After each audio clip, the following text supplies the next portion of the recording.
So I said yesterday about using this purple Freebie Phonics purple resource 1. I said about doing it encoding, doing it backwards. So we're starting from that and working back.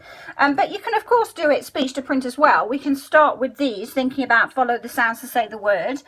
So as well as the basics, you know, matching the sentences and all the rest of it and talking about them, there are all sorts of things that I've put in there that I want you to explore with the children. Like here, the other trunk, that's monster the trunk bends, so that's monster bends. I want you to make sure that you're really focused on the fact that, okay, that might look the same, it's the same letter, but it represents a different sound.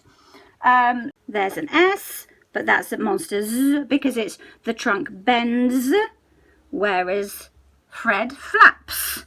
So it looks the same, but it's a different sound, and that's what we're exploring, isn't it? The mapping of the phonemes to graphemes.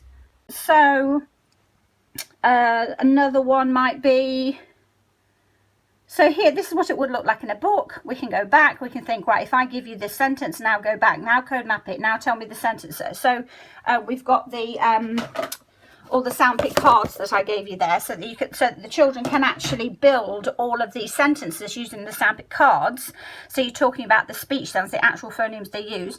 But look here, I've left this one blank because I actually want the children to discuss whether they use monster R or monster A. So does dad cuts the, what does he cut? Does he cut the grass? Or does he cut the grass? Monsters give the visual for something they may not be able to hear. They've got poor phonemic awareness. They might not hear the difference between trunk and bends.